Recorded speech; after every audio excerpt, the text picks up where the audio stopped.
Hello everyone, welcome to take tips with Monodeep. আজকের topic হলো blue dump. এই এরারটা হয়তো সবাই ফেস করেছো, আর সব রকম অপারেটিং সিস্টেমে এই এরারটা পাওয়া যায়। এক্সপি, উইন্ডোজ 7, 8, 10, 11 সব অপারেটিং সিস্টেমেই পাওয়া যায়। এই এরারটা না খুব খতরনাক। কীরকম টাইপের আমি বলছি। কোনো একটা দরকারি কিছু কাজ করছো মেশিনে, কোনো ডকুমেন্টস হয়তো কাজ করতে করতে হয়তো সেভ করতে ভুলে গেছো, তখন কি হলো, হঠাৎ ব্লু ডাম্প নিয়ে মেশিনটা রিস্টার্ট হয়ে গেল। যতটা কাজ করেছিলে সেই কাজটা শেষ, আবার নতুন করে করতে হবে। তো এই প্রবলেমটা কি কি কারণে হয় আর এর কি সলিউশন হতে পারে সেটা আমি আপনাদের জানাচ্ছি বা বলছি।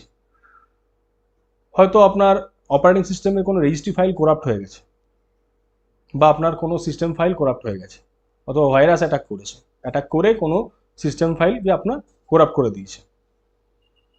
এই তাছাড়া আপনি হয়তো আপনার মেশিনে ড্রাইভার্স ইনস্টল করেছেন, যে ড্রাইভারটা ইনস্টল করেছেন সেটা আপনার বোর্ডের সাথে কম্প্যাটিবল না, সেই ক্ষেত্রে আপনার এই এরারটা হয়। তো যখন দেখবেন যে রেজিস্ট্রি ফাইল বা কোনো সিস্টেম ফাইল করাপ্ট হয়েছে, হয়তো রিপেয়ার করলেন আইএসও দিয়ে, বাট রিপেয়ার করে হয়তো তখন সলিউশন পাওয়া যায় না, সেই ক্ষেত্রে আপনাকে উইন্ডোজ ইনস্টল করতে হয়। আর যদি ড্রাইভারের ইস্যুটা যেটা বললাম, ড্রাইভারের ইস্যুটা যদি হয়ে থাকে, আপনি দেখতে পারেন যে কোন ড্রাইভারটা যেটা ইনস্টল করেছেন যার জন্য আপনি প্রবলেমটা ফেস করছেন, সেই ড্রাইভারটাকে আপনি আনইনস্টল করে নতুন করে ড্রাইভারটাকে আপনি ইনস্টল করুন। ভাবুন আপনি দেখলেন যে আপনাকে উইন্ডোজ ইনস্টল করতে হবে, তখন আপনি উইন্ডোজটা ইনস্টল করতে বসালেন, দেখলেন যে উইন্ডোজ ইনস্টল হতে হতে আপনাকে ব্লু ডাম্প পান। সেই ক্ষেত্রে আপনাকে কি করতে হবে?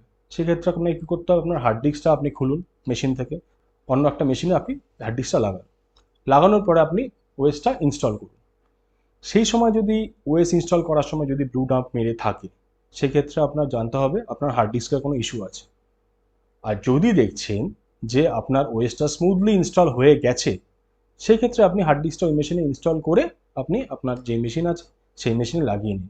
বাট সেই ক্ষেত্রে হয়তো অনেক সময় কিছু কম্প্যাটিবিলিটি প্রবলেম হয় বোর্ডের জন্য, এই মেশিনের ইনস্টল করা হার্ড ডিস্ক এই মেশিনে লাগালে হয়তো প্রপার বুট হতে চায় না, বুট হয় না, তখনও বায়োসে কিছু সেটিংস আছে, আমি পরে বলবো।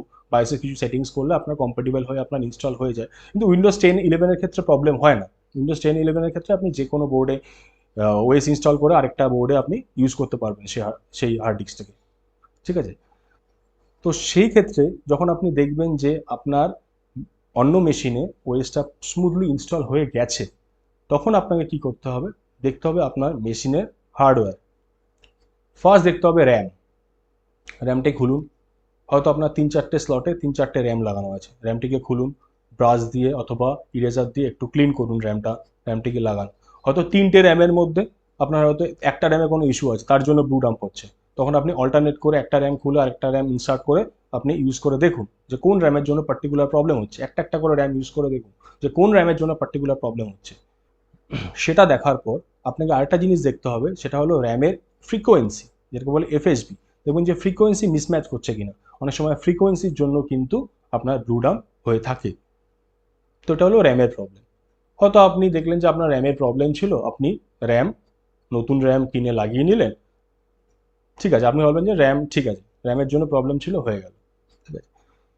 হয়তো দেখলেন আপনার র্যামের প্রবলেম নেই, আপনার র্যাম ঠিকঠাক করে চেঞ্জ করার পরেও আপনার প্রবলেম হচ্ছে, তখন আপনাকে দেখতে হবে বোর্ডে যে ক্যাপাসিটারগুলো থাকে সেই ক্যাপাসিটারগুলো ফুলে গেছে নাকি বা লিকেজ হচ্ছে নাকি, সেই কারণেও কিন্তু প্রবলেম হতে পারে।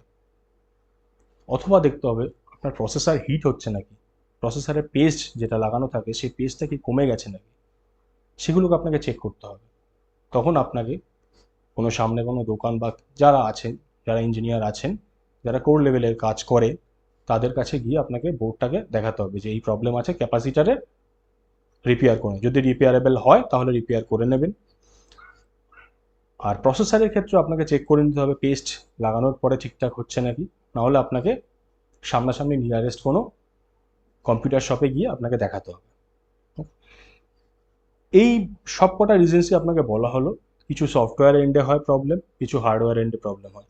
তো এই প্রবলেমসগুলোর জন্যই আপনার মেশিনে ব্লু ডাম্প হয়ে থাকে। ওকে, যদি আপনার ব্লু ডাম্প রিলেটেড আর কোনো ইস্যুস বা কিছু কোয়ারি থেকে থাকে, আপনি ভিডিওর কমেন্ট বক্সে কোয়ারি রেজ করতে পারেন, আমি রেসপন্স করব। Thank you. আশা করছি এরপরে আরও ভালো ভালো টপিক নিয়ে আসতে পারবো, আরও ভালো ভালো প্রবলেমের সলিউশন আমি দিতে পারবো, এবং শুধু কম্পিউটার নিয়ে না, আমি মোবাইল, আরও বিভিন্ন টাইপের গ্যাজেটস, বিভিন্ন টেকনিক্যাল ইস্যু নিয়ে হয়তো আমি আপনাদের সাথে আসতে পারবো। কোনো নেটওয়ার্ক রিলেটেড কোনো ইস্যু, কোনো সার্ভার রিলেটেড কোনো ইস্যু, সব রকম সমস্যারই আশা করি আপনাদের কাছে আমি সমাধান নিয়ে আসতে পারবো। ওকে, থ্যাংক ইউ। যদি আপনার ভিডিওটা ভালো লেগে থাকে তাহলে ভিডিওটিকে আপনি লাইক করুন, এবং আপনার যারা ফ্রেন্ড সার্কেল আছে যারা কম্পিউটারে এরকম ধরনের ইস্যু ফেস করছে তাদের সাথে আপনি শেয়ার করতে পারেন, যারা শিখতে চায় জানতে চায় তাদের সাথে আপনি শেয়ার করতে পারেন। যদি ভালো লেগে থাকে তাহলে ভিডিওটি লাইক করে দিন এবং আমার চ্যানেলটি সাবস্ক্রাইব করুন।